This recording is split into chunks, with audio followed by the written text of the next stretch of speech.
The voice came over the radio at 5:30 in the afternoon. It was February 9, 1977, and in Jordan, a country that had already buried one king in front of a mosque, had already seen its West Bank swallowed by war, had already endured what felt like a permanent state of existential emergency, the people were not strangers to bad news. But this was different. King Hussein bin Talal, a man who had survived poison slipped into his food by a royal chef, acid dissolved into his nasal drops, Syrian MiG jets attacking his personal aircraft mid-flight, a sniper's bullet that would have killed him at 15 had it not deflected off a metal pin to his grandfather's chest. This man who seemed to cheat death so routinely that his enemies had begun to wonder if he was simply unkillable, now sat in front of a microphone and told his nation that death had finally found someone. Not him.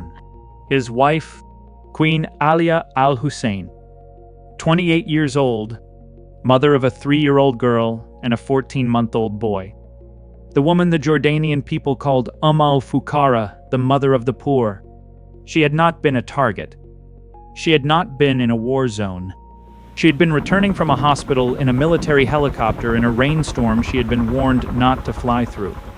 The Hashemiya Palace, which had been designed and built specifically for her, had completed construction exactly 3 months before this afternoon. The paint was barely dry on the walls. The gardens were still being shaped. She would never sleep in it. Jordan declared 7 days of national mourning.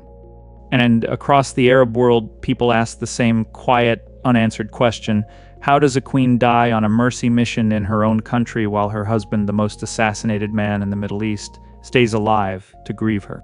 This is the story of Alia Baha-ud-Din Tukan, the woman who became the soul of a kingdom, the queen who died for a cause she chose, and the palace that waited for her in vain. She was born on Christmas Day 1948 in Cairo, which tells you something about her father's life and therefore her own. Baha-ud-Din Tukan was not merely a diplomat. He was one of the foundational architects of the Jordanian state, a man so trusted by King Abdullah I that he was simultaneously serving as Jordan's ambassador to the United Kingdom, Italy, Turkey, and Egypt, all at once, while also helping draft the Jordanian Constitution of 1952. He was the country's first permanent representative to the United Nations. He was the kind of man who shaped the world from inside carpeted rooms, and he raised his daughter accordingly. Alia grew up in London and Rome and New York. She attended the Church of England School in London. She studied at the Rome Center of Loyola University. She graduated from Hunter College in New York City with a degree in political science, a minor in social psychology, and a deep articulated ambition to become a diplomat like her father. She spoke multiple languages. She moved between cultures the way most people move between rooms. What she did not do at any point in her cosmopolitan formation was prepare to be a queen. She had met King Hussein as a child during one of his diplomatic visits to Cairo when her father was still tutoring the young heir apparent. But childhood meetings in embassy parlors don't become love stories on their own.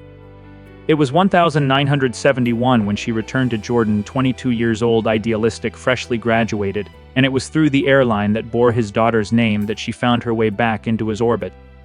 Alia Airlines. Named for the king's eldest daughter by his first wife, Alia Tukan worked in its public relations department.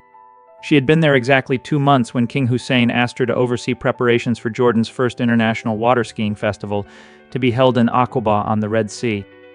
It was the kind of assignment that placed a young professional in constant proximity to the head of state. What followed was a courtship that history has described with unusual discretion. Hussein was 37.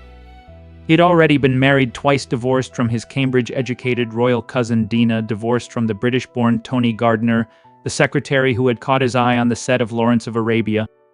He had 4 children by his second wife, including the son Abdullah, who would one day inherit his throne. He was a king with a well-documented weakness for beautiful, intelligent women and an equally well-documented habit of moving quickly. On December 21, 1972, his divorce from Princess Muna was finalized. On December 24, 1972, her 24th birthday, Alia Tukan married King Hussein of Jordan in her father's home in Amman. There were 12 guests. No photographers outside. No state ceremony. No balcony appearance. Just a private religious contract signed in the presence of family, the way marriages are conducted in the Hashemite tradition when kings decide they've waited long enough. She was the first of his wives to receive the formal title of queen. What Queen Alia did with that title in the 4 years that followed was by any measure remarkable. She was the first Jordanian queen to establish a formal office of the queen, a structure that gave the consort's role institutional weight, so that the work she chose to do could outlast any single initiative. She made surprise visits to hospitals across the country, checking on conditions that official reports glossed over. She founded scholarships for children from poor families. She established libraries at the Central Bank and at King Hussein Medical City. She launched the Heya Cultural Center for Children, the National Folklore Troupe, and the Alia Art Gallery. She conceived the Jarash Festival for the Arts, which continues to this day. In 1974, she called publicly for Jordanian women to be granted the right to vote and to stand for parliament. A law was passed that same year granting the right. The suspension of parliamentary life delayed its implementation until 1989, 12 years after her death, but it was her voice that had opened the door. The people gave her a name that no palace protocol had assigned: al-Fuqara, Mother of the Poor. She and the king had 2 children, Princess Haya, born in May 1974, and Prince Ali, born in December 1975. In 1976, they adopted a Palestinian girl named Abir Muhaizen, whose mother had been killed when a Soviet cargo plane crashed into the refugee camp in Amman where they lived. Queen Alia read about it and decided that the child would not grow up without a family. In 4 years, she had transformed the role of queen consort in Jordan from a ceremonial position into something resembling a calling. She was 28 years old. Behind the portraits, behind the library openings and the hospital visits and the diplomatic smiles, there was a letter.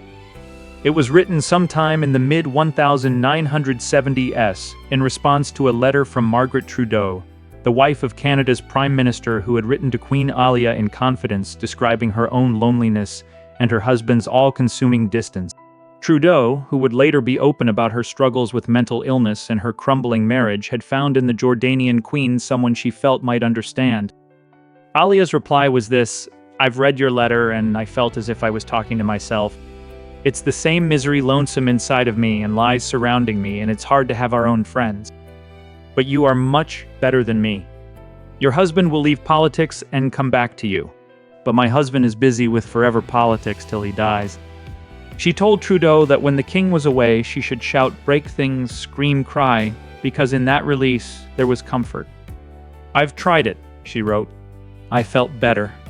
And I made others feel it too." This was the private architecture of her life, an extraordinary woman married to an extraordinary man who was more husband to his country than to her, performing her public role with genuine conviction, while quietly acknowledging that the performance had its costs. The world she inhabited was not a stable one. Jordan, in the 1970s, was a country permanently on the edge of someone else's war. The 1967 Six-Day War had stripped Jordan of the West Bank, 40% of the country's economic output gone in 6 days. 200,000 additional Palestinian refugees had poured across the Jordan River. The Palestinian Liberation Organization had built a state within a state in Jordanian territory, complete with armed militias and checkpoints, until King Hussein sent his army to dismantle it in September 1970. In fighting that killed thousands and created an organization so enraged by the eviction that it named itself after the bloodiest month, Black September. The Munich Olympic Massacre of 1972, the year Hussein married Alia, was their work. And through all of it, King Hussein moved through his life with a kind of fatalistic composure that came from having seen death up close so many times that it no longer surprised him. His grandfather had been shot dead at a mosque in Jerusalem while 15-year-old Hussein stood beside him, a bullet deflecting off a medal on the old king's chest, the boy chasing the assassin through a crowd. His royal chef had once tried to poison him. A Syrian Air Force pilot had locked onto his personal aircraft with missiles and nearly brought him down over the desert. At least 12 serious attempts on his life had been documented by the time he married Alia. Possibly more. He loved motorcycles, amateur radio fast aircraft. He was a man built for velocity, for the controlled management of danger, for the adrenaline that comes from knowing every day could be the one where his enemies finally got it right. He had been king since he was 16. He had never known anything else. Against this backdrop, the Hashemiya Palace was being built. Hussein had commissioned it for Alia, a palace of her own designed to her specifications on a hill outside Amman. It was the most concrete expression of his affection, a king's version of a love letter written in marble and stone. The construction took years. The gardens were landscaped. The rooms were furnished to receive a woman who had grown up between London and Rome and New York, who had sophisticated tastes and a clear sense of what beauty looked like. Hussein, for all his cold competence in the theater of geopolitics, was also a man who expressed love in the specific and extravagant way that only men who control kingdoms can manage. He had built her a palace. In November 1976, the project was declared complete. The keys existed. The rooms waited. The gardens outside Amman were ready to be walked through by a woman who had spent 5 years becoming the beating heart of a country that had never before known what a queen could be. 3 months later, Queen Alia was dead. On the morning of February 9, 1977, Alia received letters. They were from patients at Tafaleh Hospital in the far south of Jordan, a region of arid highland, poor infrastructure, and chronic government neglect. The patients had written to her because she was the person in the royal family who read such letters and then actually appeared. They described conditions at the hospital. They described what was not working, what was being misrepresented in official reports, what the Minister of Health, who happened to be traveling with her that day, had apparently not addressed. She decided she needed to see for herself. King Hussein told her not to go. This is confirmed by multiple historical sources. The weather that day was dangerous. A violent winter rainstorm was moving through southern Jordan, the kind of weather that makes helicopter flight unpredictable and landing in mountainous terrain genuinely hazardous. The king's warning was not perfunctory. He had survived 12 assassination attempts. He understood what threat looked like. He was telling his wife that the sky was not safe that day. She went anyway. It was not recklessness.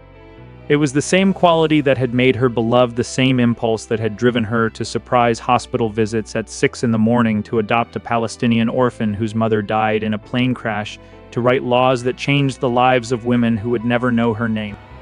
She had received letters from people who were suffering. She was going to look them in the eye. The helicopter was military. The Minister of Health, Mohammed al-Bashir, was aboard. So was the pilot Badreddin Zaza, a friend of the king. So was a military doctor. They never arrived at Tafaleh. The wreckage was found approximately 20 kilometers south of Amman. The rainstorm had not been forgiving. The official account stated that the crash occurred in conditions of severe weather. No other cause was investigated publicly, and no other cause has been conclusively established in the decades since, despite the low-grade speculation that has surrounded the event, the whispers that always surround the violent deaths of inconvenient people in politically turbulent regions. The helicopter that carries the Jordanian Minister of Health in a country where assassination attempts on the monarchy were routine. The wife of a king surrounded by enemies. The storm that was apparently bad enough to kill everyone aboard, but not, as it turned out, traceable to anything more than weather. At 5:30 in the afternoon, King Hussein went on national radio. He told Jordan that his wife was dead. He told them that the nation would mourn for 7 days. His voice, by the accounts of those who remember it, was controlled as it always was. He was a man trained from boyhood to project steadiness, having become king at an age when most boys are studying for examinations. Across Jordan, the lights felt different that evening. 2 days later, on February 11, she was buried on the grounds of the Hashemiya Palace, the palace that had been built for her, that she had never slept in, that was still new enough that the stone hadn't weathered yet. 21 guns were fired as her body was lowered. Among the foreign dignitaries in attendance were Syrian President Hafez al-Assad and Empress Farah of Iran. The West turned out its second-tier representatives, as it tends to do for kingdoms it considers strategically important but romantically peripheral. Princess Haya was 2 years old. She would later say she has no memory of her mother. Prince Ali was 14 months old. He has no memory either. The Jordanian people's memory would have to be enough for both of them. In 1983, years after her death, King Hussein had her tomb moved.